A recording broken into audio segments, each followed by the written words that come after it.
Welcome back to my channel. कैसे हैं आप सब लोग? सो होपफुली आप लोग अपने लिए अपनी तरफ से खूब मेहनत कर रहे हैं फॉर अपकमिंग DSSB और KVS वैकेंसीज। एंड जो कैंडिडेट्स ऑलरेडी DSSB का फॉर्म भर चुके हैं in the month of February मार्च, वो लोग भी बोलते हैं ना, बेसब्री से इंतज़ार कर रहे हैं हमारी एग्ज़ाम डेट्स का। तो आज मैं आप लोगों को बताऊंगी कि कैसे मैंने KVS PRT and DSSB TGT natural science पहले अटैम्प्ट में निकाला। यस, पढ़ाई की थी, बहुत ही की थी, बट यस वो मेरा शायद लक भी था जो मेरा एग्ज़ाम फर्स्ट अटैम्प्ट में निकल गया। सो आज मैं आप लोगों के लेके आई हूँ class number 1 for DSSB TGT natural science और KVS साइंस। अगर आप लोग केंद्रीय विद्यालय में साइंस की प्रिपरेशन कर रहे हैं या आप DSSB में TGT नेचुरल साइंस की प्रिपरेशन कर रहे हैं तो ये क्लास आपके लिए बहुत हेल्पफुल होने वाली है। जैसा कि मैंने अपने थंबनेल में ही लिखा है, कैसे करें तैयारी एकदम शुरुआत से। तो हम क्लास 6 का चैप्टर नंबर 1 जो है कंपोनेंट्स ऑफ फूड, वहाँ से स्टार्ट करेंगे। मैंने कंटेंट जो है NCERT का ही प्रेफर किया है and this is for sure, क्योंकि मैं खुद ऑलरेडी 15 साल से टीचिंग कर रही हूँ तो मुझे NCERT के टिप्स एंड ट्रिक्स सारी पता है। इसीलिए मैंने जितने भी जो भी इम्पॉर्टेंट पॉइंट्स हैं सारे अपनी इस क्लास में लिए हैं। अपना फीडबैक ज़रूर दीजिएगा कि जो भी आप नेचुरल साइंस की अगर प्रिपरेशन कर रहे हैं कि मैं इसमें क्या इम्प्रूवमेंट कर सकती हूँ, क्या चीज़ है जो आपको समझ नहीं आ रही है। कोशिश पूरी करूँगी मैक्सिमम ज़्यादा से ज़्यादा आपको समझाने की। एंड आपकी बस हेल्प की ज़रूरत है, आप लोगों को देखना है और मुझे अपने अच्छे अच्छे फीडबैक देने हैं, और बुरे फीडबैक भी हैं वो भी ज़रूर दें ताकि मैं अपने आप को और इम्प्रूव कर सकूँ। तो बढ़ते हैं हमारे चैप्टर की तरफ। सो ये है हमारा chapter number 1 components of food class 6। पहले हमारा जो चैप्टर था नंबर 1 कोई और चैप्टर था, food from where does it come from, but latest NCERT के अंदर आपका chapter number 1 components of food है। तो बढ़ते हैं हमारे चैप्टर की तरफ और मेन पॉइंट्स इसमें डिस्कस कर लेते हैं जो आपके एग्जाम के पर्पज से बहुत ही ज़्यादा इंपॉर्टेंट है। तो बेसिकली आपके जो चैप्टर का ही नाम है कंपोनेंट्स ऑफ फूड, तो फूड के बारे में हमें पता होना बहुत ज़रूरी है एक्चुअली में फूड होता क्या है। जैसा कि आप पिक्चर में भी देख सकते हैं, different varieties of food are present here only. तो food is a fuel in our body. Food हमारा जो बॉडी के अंदर फ्यूल का काम करता है। And what is a fuel? Fuel आप लोगों को पता होगा, जैसे कि गाड़ी को चलाने के लिए बोलते हैं ना, गाड़ी चलाने के लिए पेट्रोल की ज़रूरत होती है। आप लोगों को अपने बर्नर को जलाने के लिए, जहाँ पे आप खाना बनाते हैं अपने गैस बर्नर पे, उसमें LPG की ज़रूरत होती है। तो LPG इज़ अ फ्यूल, ठीक है। कोई भी ऐसी चीज़ जो बर्न होने के बाद एनर्जी प्रोवाइड करती है उसी को हम फ्यूल बोलते हैं। तो जैसे ही इंजन में आपका पेट्रोल जाता है, पेट्रोल बर्न करता है और एनर्जी मिलती है गाड़ी को और गाड़ियाँ चलने लग जाती है। सिमिलरली LPG आपका, जैसे ही आप गैस ऑन करते हैं LPG starts burning, LPG burn होने लग जाती है, that is liquefied petroleum gas, और एनर्जी प्रोड्यूस होती है, हीट एनर्जी, जिससे हमारा खाना पक जाता है। सिमिलरली फूड भी हमारी बॉडी के अंदर एक फ्यूल का काम करता है। तो जैसे ही हम फूड खाते हैं वो ऑक्सीजन के साथ बर्न होता है और एनर्जी प्रोड्यूस करता है। तो बेसिकली हमारी जो बॉडी वाली गाड़ी है, हमारी बॉडी चलने के लिए फूड की ज़रूरत होती है। तो फ्यूल आप लोगों को क्लियर होना बहुत ज़रूरी है। Food is any substance that is burn to produce energy. कोई भी चीज़, कोई भी सब्सटेंस जो बर्न होता है एनर्जी प्रोवाइड करने के लिए, that we call it food. जैसे आपने देखा होगा सर्दियों में आजकल लोग लकड़ी जला के हाथ सेक रहे होते हैं, तो लकड़ी भी जल रही है, एनर्जी प्रोड्यूस कर रही है, हीट एनर्जी प्रोड्यूस कर रही है, लाइट एनर्जी प्रोड्यूस कर रही है। तो लकड़ी भी क्या हो गई, वुड भी क्या हो गया, आपका एक फ्यूल हो गया। Paper is a fuel, kerosene oil, मिट्टी का तेल, फ्यूल, जिससे भी एनर्जी मिल रही है, ठीक है। तो आई होप ये फूड आपको क्लियर हो गया होगा कि हमारी बॉडी में फ्यूल क्या होता है, that is a food. Now next topic, functions of food. यहाँ आप देख सकते हैं Goku is eating food. Goku आपको पता होगा ड्रैगन बॉल का कार्टून है। Why I have taken this picture, क्योंकि आई थिंक क्लास 6 के बच्चे भी हो सकता है हमारे साथ पढ़ रहे होंगे एंड टीचर्स तो ऑलरेडी पढ़ी रही हैं, तो बच्चे पढ़ रहे होंगे तो उनका गोकू फेवरेट कार्टून है, तो इसलिए गोकू इज़ ईटिंग फूड। तो देख लेते हैं हमारे फंक्शंस ऑफ फूड क्या है। अगर हम लोग खाना खा रहे हैं तो हमारी बॉडी में क्या क्या, खाना जो होता है, खाना खाने से हमें क्या क्या मिलता है। तो पहला पॉइंट यही है कि फूड गिव्स अस एनर्जी। जब भी हम खाना खाते हैं हमें एनर्जी प्रोवाइड होती है, और ये एनर्जी हम डिफरेंट एक्टिविटीज़ के लिए यूज़ करते हैं। फॉर एग्जाम्पल, आप एनर्जी किस में यूज़ करते हैं, आप प्लेइंग में यूज़ करते हैं, ठीक है। Whenever you are dancing, आप लोगों को डांस करना है, एनर्जी चाहिए। सिंगिंग करना है, एनर्जी चाहिए। पढ़ाई करनी है, एनर्जी चाहिए। क्रिकेट खेलना है, एनर्जी चाहिए। कुछ भी, कोई भी एक्टिविटी जो आप डेली लाइफ में रेगुलर करते हैं, वॉकिंग कर रहे हैं, घूम रहे हैं, एनर्जी चाहिए, तो वो एनर्जी आती है, एनर्जी कम्स फ्रॉम फूड। तो पहला पॉइंट यही है हमारा, food gives us energy. Second point, food protect us from disease. अगर हम लोग खाना खाते हैं, अच्छा खासा हेल्दी फूड खाते हैं, तो हमें काफ़ी सारी बीमारियों से भी क्या होती है, लड़ने की ताकत देता है फूड, ठीक है। जैसे कि फूड के अंदर हमारे, अभी हम आगे पढ़ेंगे कि कौन किस तरह के फूड हमें बीमारियों से बचाते हैं, वो हम डिटेल में आगे डिस्कस करेंगे। Then food helps in the growth of the body. आप लोगों ने सुना होगा, मम्मी जनरली अपने बच्चों को कहती है, दादी कहती है कि खाना नहीं खाएगा तो बड़ा कैसे होगा। तो सिंपली इसका मतलब ये है कि फूड हमारी बॉडी की ग्रोथ में हेल्प करता है, हमें बड़े होने में भी हेल्प करता है, हमारी मसल्स बिल्ड करता है, हमारी बोन्स को स्ट्रॉन्ग करता है, बड़ा करता है। And next point last is food helps in the formation of bones, teeth and blood. हमारी बोन्स की बनने में, हमारे टीथ बनने में और हमारे ब्लड की फॉर्मेशन में सारा का सारा रोल किसका होता है? फूड का। अगर आप फूड नहीं खाएंगे तो क्या होगा?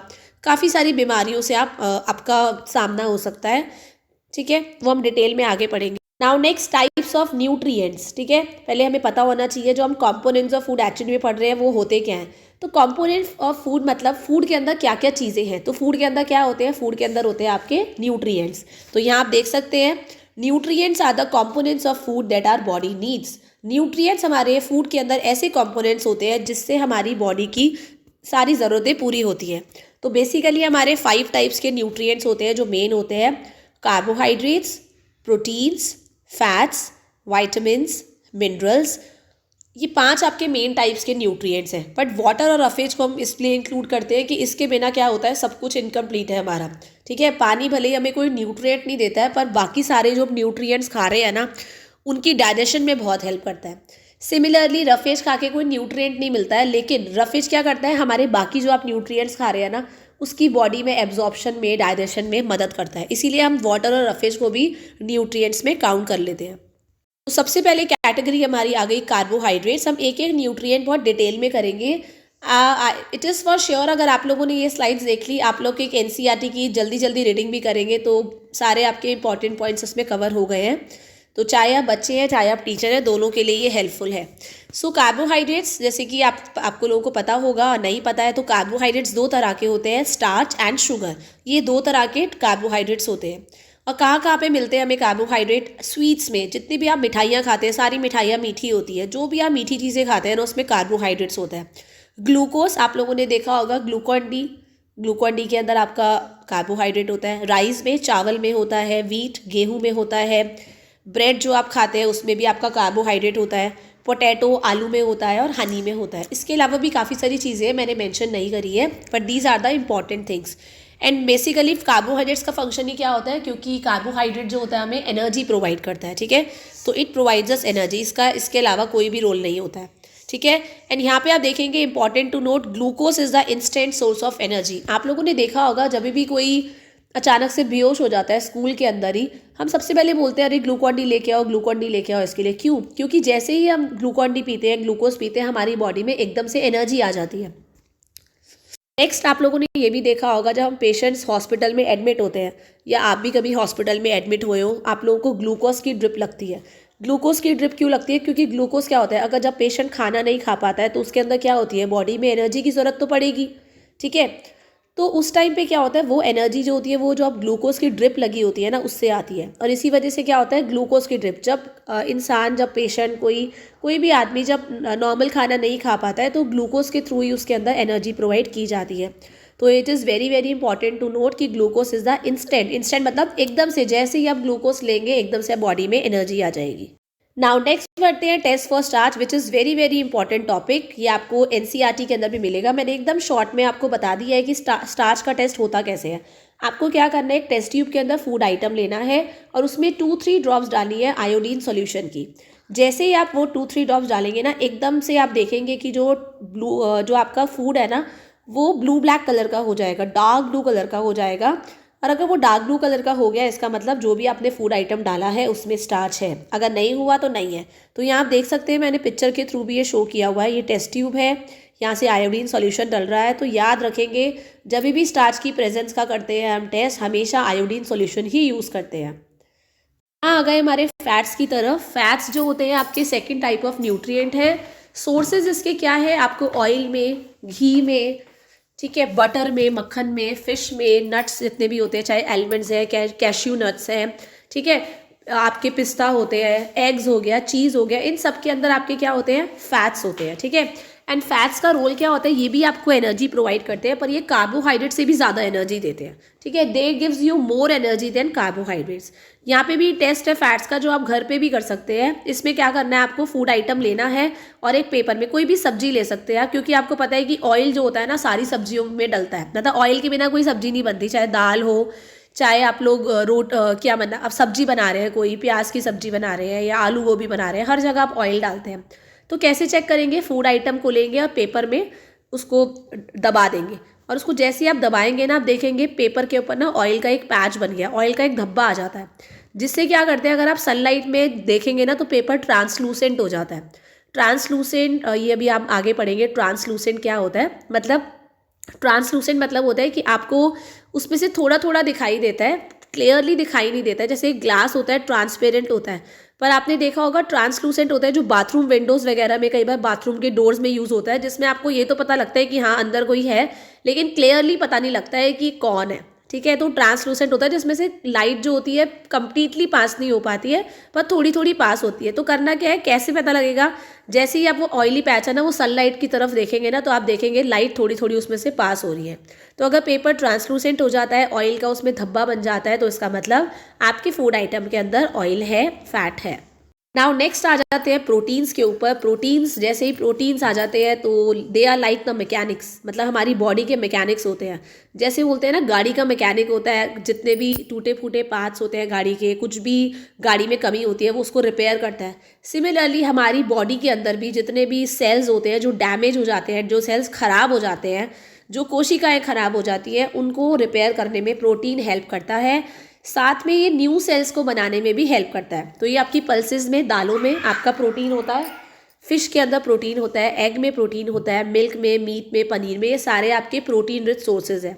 तो मैंने जैसे कि यहाँ पे लिखा है functions helps in growth of body by repairing old cells and making new cells. ये हमारे जो भी डैमेज सेल्स है, खराब सेल्स हो गए, उनको रिपेयर करता है मैकेनिक की तरह, और न्यू सेल्स को बनाने में भी मदद करता है हमारी।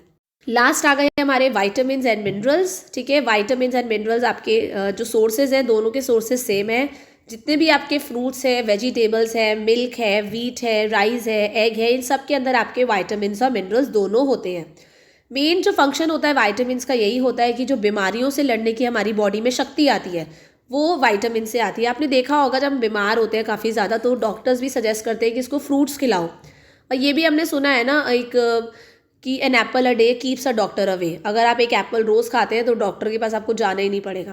वो बेसिकली यही है कि अगर आप फ्रूट्स वेजिटेबल्स खाते हैं, ग्रीन लीफी वेजिटेबल्स खाते हैं, तो आपके वो बीमारी जो होंगी बहुत जल्दी से नहीं पकड़ेंगी, ठीक है। और साथ साथ वाइटामिन क्या करते हैं, हमारी आइज़ को, बोन्स को, टीथ को, गम्स को, मसूड़ों को हेल्दी रखने में मदद करते हैं। आगे हम पढ़ेंगे अलग अलग वाइटामिन का क्या क्या रोल होता है, क्योंकि DSSB के एग्जाम में ये पूछा जाता है कि विटामिन ए की डेफिशिएंसी से क्या होता है, बी से क्या होता है, सी से क्या होता है, ये सारी चीज़ें पूछी जाती हैं। तो मैं डेफिनेटली आप लोगों को कराऊंगी। देन आ जाते हैं मिनरल्स के ऊपर। तो मिनरल्स आपके जिसके जो सोर्सेज हैं, फ्रूट्स वेजिटेबल्स सेम आपके सोर्सेज हैं। तो आपकी बॉडी की ग्रोथ और डेवलपमेंट के अंदर मिनरल्स बहुत ज़्यादा हेल्प करते हैं, और आपकी बोन्स को बनाने में, टीथ को बनाने में, ब्लड को बनाने में बहुत मदद करते हैं। जैसे आयरन क्या होता है, आपके अंदर अगर आयरन की कमी होगी ना तो खून की कमी भी होगी। तो आयरन आपकी बॉडी में क्या करता है, ब्लड को बनाता है। कैल्शियम, विटामिन डी आपकी बोन्स को बनाते हैं, टीथ को बनाते हैं। तो ये चीज़ें आपको पता होनी ज़रूरी है। यहाँ देख सकते हैं आप कार्बोहाइड्रेट रिच फूड, मैंने पिक्चर्स भी ऐड कर दी है ताकि आप लोगों को आसानी रहे। तो आपकी वेजिटेबल्स हो गई, ब्लैक पेपर हो गया, पटैटोज़ हो गए, ठीक है, आपकी वो शकरकंदी हो गई, कैरेट्स हो गई, स्वीट पटैटो जिसको बोलते हैं शकरकंदी, ठीक है, बनाना हो गया, brown rice, sprouted bread, apples, berries, oats, इन सब के अंदर आपके कार्बोहाइड्रेट्स होते हैं।